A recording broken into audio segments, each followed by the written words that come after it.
Hello there, and as usual, I'm Aaron from Laststandgamers, and welcome.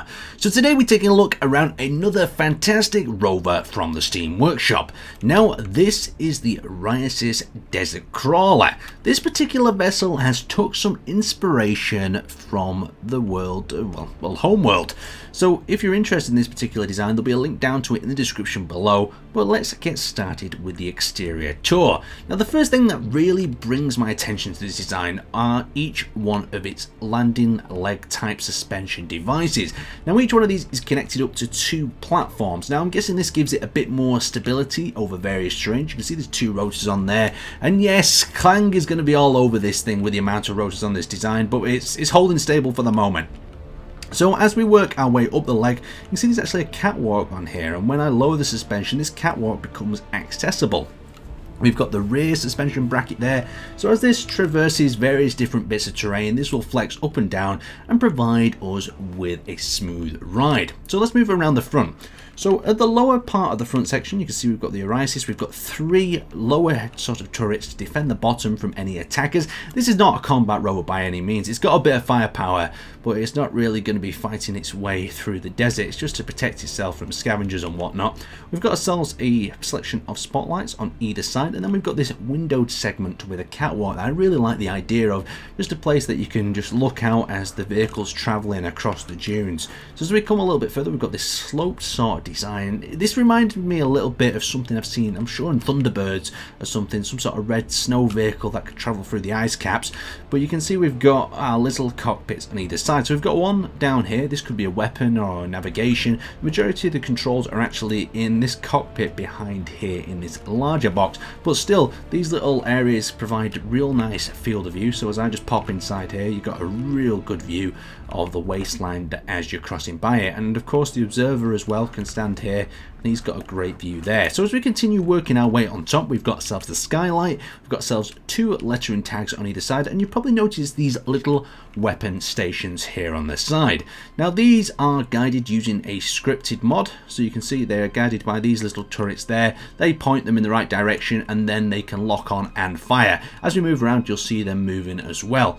Over on the back here, we've got ourselves a larger, probably more of an anti-aircraft type turret design to take out anything that's trying to come in from above, but you can see it's got their modded cannons in there, as well as the designator there on the back as well, so that's going to be pretty damn dangerous to try to fight against. And we've got another turret on this side as well, so it's not too badly armed.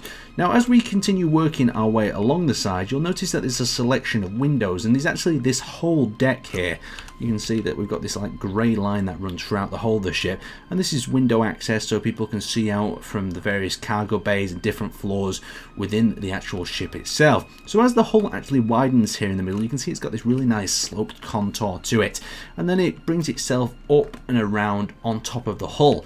Now you can see we've got a number 5 there on the top, so I'm guessing this is the number that this rover was in production. Maybe he's tried a few in the past, and you can see we've got the Sectan's massive airlock doors there at the back. These guys go on for pretty much ever and allow for some really good use of loading cargo aboard. And talking about loading cargo, we actually have a little crane system here. Now, as he said, he's not perfected the crane system there just yet. It's been very clangy, so he's not attached it there. We've got a catwalk that leads down the side and around to the rear of the hangar. So you can see Sectans and massive airlocks there performing some great service, and when you lower that suspension, you could pretty much lower or drive in there a massive big rover indeed. Anyway, let's pop ourselves aboard.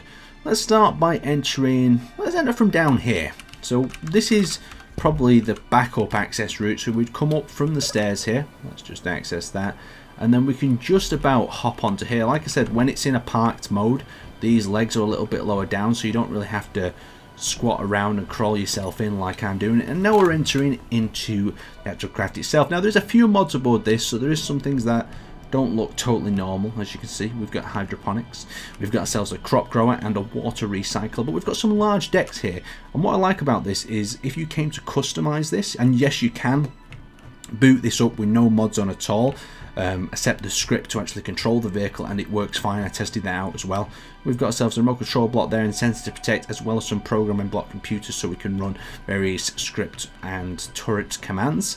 So if we continue up to this floor, we have access to the actual bridge that I was talking about through there, very quick, and access to the rear deck there as well. A little bit of a security risk for the captain. Someone runs down there and stabs him in the back, but you know, it's good access as well. You can get to a ship that's on the roof. We've also got the food area through here. That was the little skylight we saw on the roof. It says order food here. You can see they've got a weird machine that's cutting some sort of space egg and holding an orange.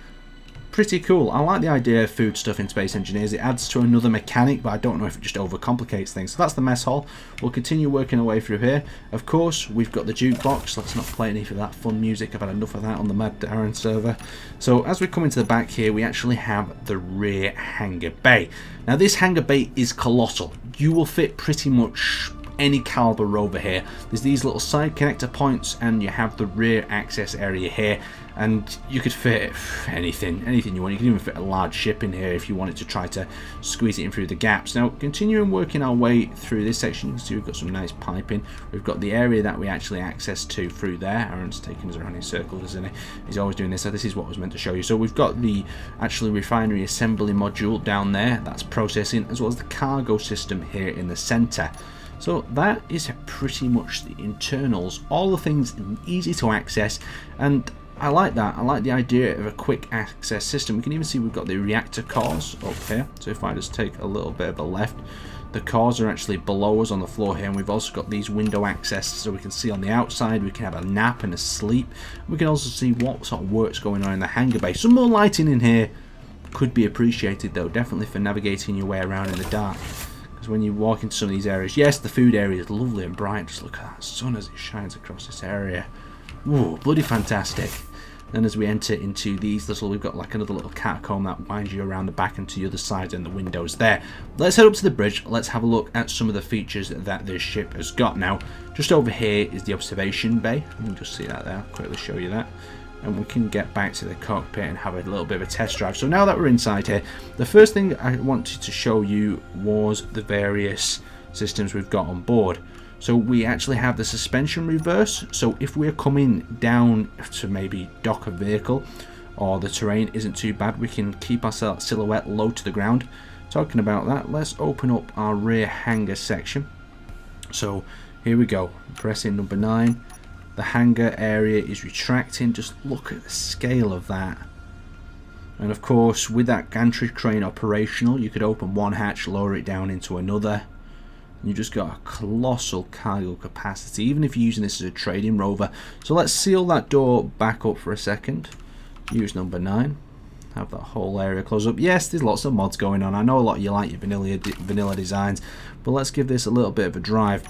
So the system works quite similar to the rover that we saw the other time. So as I raise the suspension here, it has a little bit of a tilt to it, and it's a very, very capable design. You can see as the wheels go over the terrain, they start to flex, and because of this we can get up to some speed. Now I will warn you, I did pop some of the wheels in an earlier test, but that tends to be more of an issue with Space Engineers. You can see we've lost the front 2 there, but it should make it over this terrain fine. You can see how that whole wheel there just lifts itself up over the terrain system, and both of them individual tracks are flexing to the best of the ability.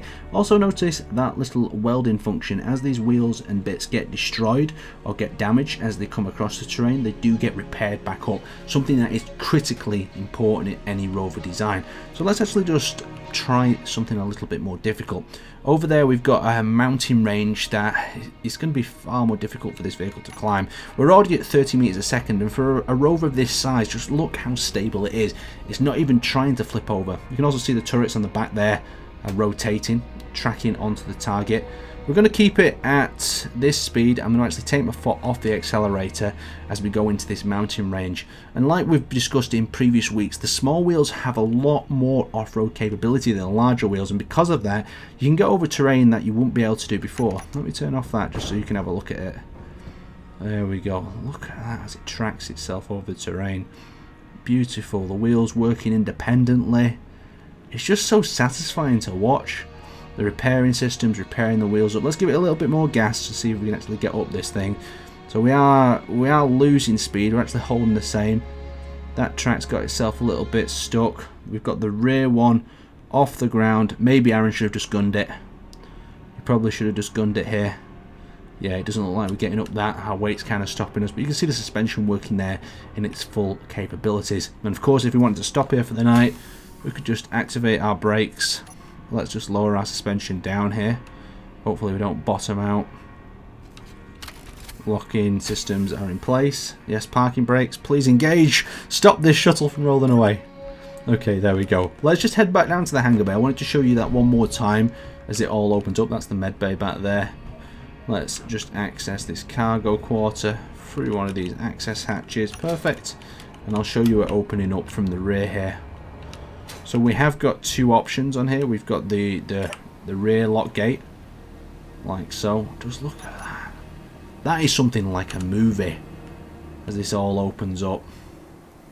The light just comes in from above. The cargo crane has access. Such a lovely design. Anyway, if you would like to check this out for yourself, then don't hesitate to click on that Steam Workshop link below. I'd like to thank you guys for watching, and I will see you next time.